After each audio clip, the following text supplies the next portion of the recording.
Welcome back to my YouTube channel जिसका नाम है इको मेरा देसी। और अब हम करने वाले हैं अपना फाइनली लास्ट पार्ट जो कि है बैलेंस ऑफ पेमेंट। अभी तक मैं सारे के सारे चैप्टर्स की वीडियोस डाल चुकी हूँ, जिसने नहीं देखी वो मेरे सारे के सारे चैप्टर्स की वीडियो जाकर देख ले। सारे चैप्टर्स की प्लेलिस्ट बनी है, चैनल का नाम है इको मेरा देसी।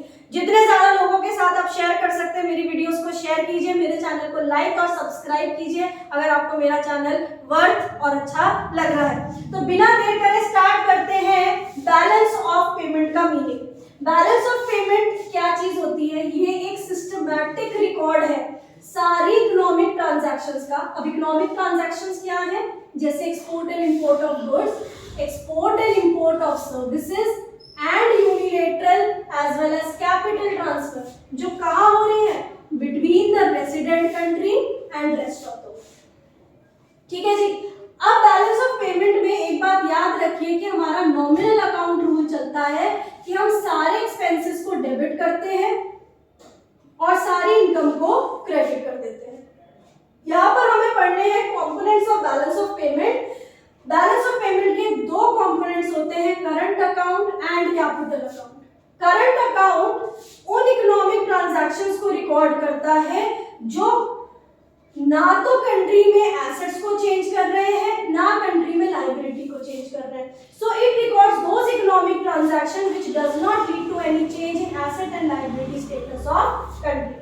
जबकि कैपिटल अकाउंट उन इकोनॉमिक ट्रांजैक्शंस को रिकॉर्ड करता है जो कंट्री में एसेट और लायबिलिटी स्टेटस को चेंज करता है।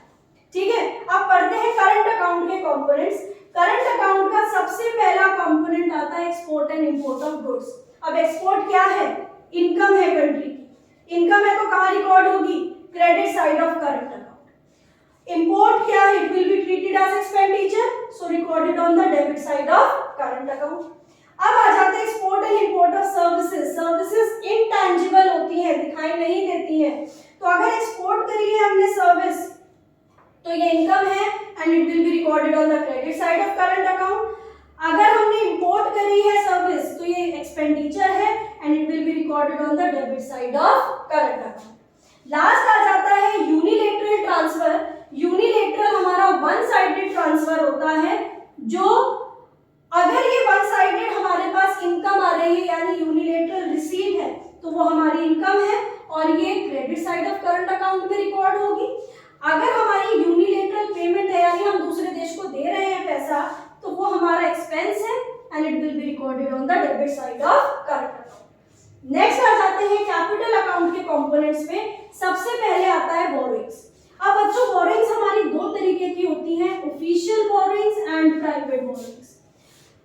ऑफिशियल बोरोइंग्स गवर्नमेंट करता है, प्राइवेट बोरोइंग प्राइवेट सेक्टर करता है। अब चाहे कोई भी बोरोइंग्स हो, बोरोइंग्स हमारे देश की इनकम होगी लेकिन ये लायबिलिटी बढ़ाकर आएगी। अगर ये हमारी इनकम है तो ये क्रेडिट साइड में रिकॉर्ड होगी, लायबिलिटी बढ़ा रही है तो ये कैपिटल अकाउंट में रिकॉर्ड होगी। So these are debt creating capital receipts. Next आता है इन्वेस्टमेंट। इन्वेस्टमेंट भी दो तरीके का होता है, portfolio investment and foreign direct investment. Portfolio investment होता है वो investment which does not give full control over assets, जबकि फॉरेन डायरेक्ट इन्वेस्टमेंट एक ऐसा इन्वेस्टमेंट है which gives full control over assets. ठीक है जी। तो पोर्टफोलियो इन्वेस्टमेंट जैसे शेयर्स खरीद लिया हमने किसी और कंट्री की कंपनी के, लेकिन एफडीआई क्या है? जैसे टाटा ने लैंड रोवर रेंज रोवर खरीदी, it has given full control over assets. ठीक है जी। नाउ चाहे कोई भी इन्वेस्टमेंट फॉरेन कंट्री हमारे देश में करे, चाहे वो पोर्टफोलियो हो या foreign direct, but if rest of the world is investing in the resident country तो वो है तो हमारी इनकम, लेकिन वो हमारे एसेट्स को कम करके हमारे पास आ रही है तो ये कहाँ रिकॉर्ड होगी? Credit side of capital account. Third point या थर्ड कंपोनेंट है कैपिटल अकाउंट का फॉरेन एक्सचेंज रिजर्व्स। अब फॉरेन एक्सचेंज रिजर्व्स क्या है कि जब गवर्नमेंट डिपॉजिट करता है पैसा आरबीआई के पास, यानी गवर्नमेंट के पास कुछ फॉरेन एक्सचेंज रिजर्व्स हैं और गवर्नमेंट ने उन फॉरेन एक्सचेंज रिजर्व्स को आरबीआई में डाल दिया तो आरबीआई के फॉरेन एक्सचेंज रिजर्व्स क्या हो जाएंगे? बढ़ जाएंगे। लेकिन गवर्नमेंट ने तो पैसा आरबीआई को दे दिया ना, यानी कि जो देश की गवर्नमेंट है has given the money to RBI, तो आरबीआई गवर्नमेंट के लिए वो क्या है, एक्सपेंडिचर। Whereas जब ये एक्सपेंडिचर है तो ये कहाँ रिकॉर्ड होगा, debit side of capital account. जबकि अगर गवर्नमेंट उस पैसे को विड्रॉ कर ले, यानी उस फॉरेन एक्सचेंज को विड्रॉ कर लेती है आरबीआई से, तो फॉरेन एक्सचेंज रिजर्व्स कम हो जाएंगे। लेकिन क्योंकि गवर्नमेंट ने पैसा विड्रॉ कर लिया तो वो गवर्नमेंट की इनकम है and it will be recorded on the credit side of capital account.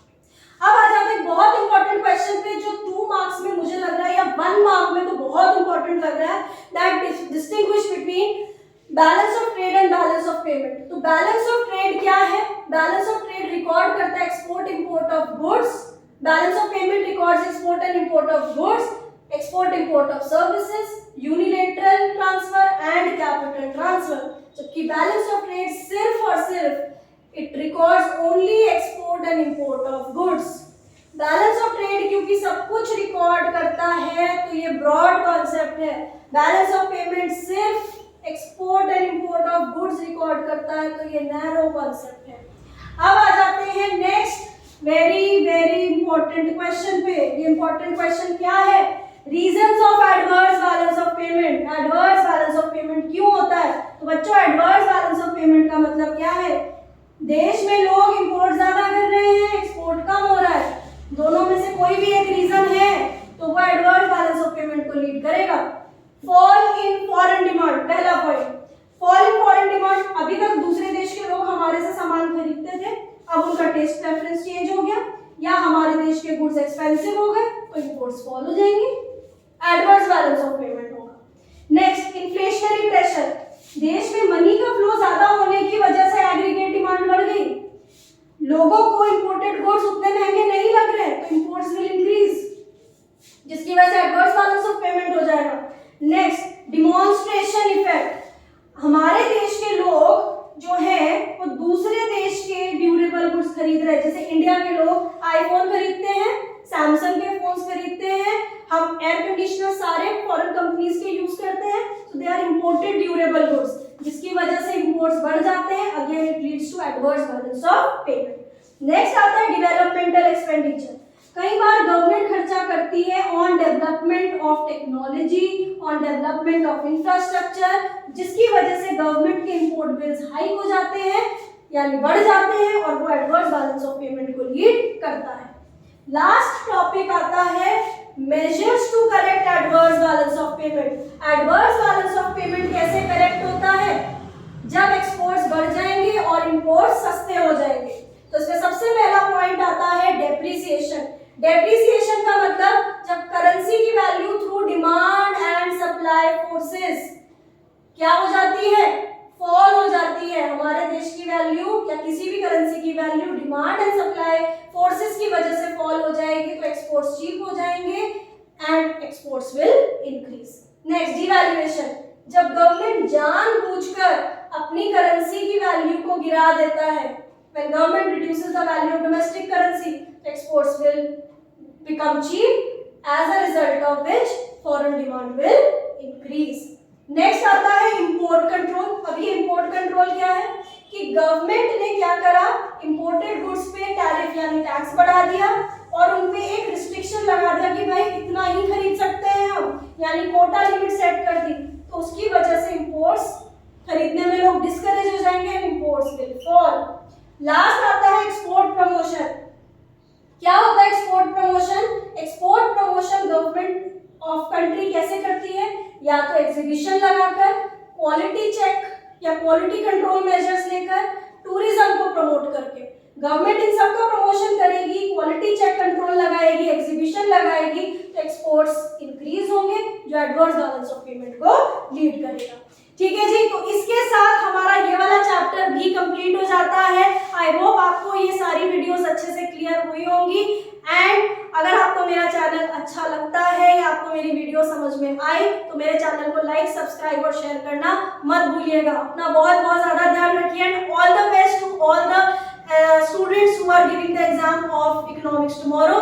Take care and all the best to all of you.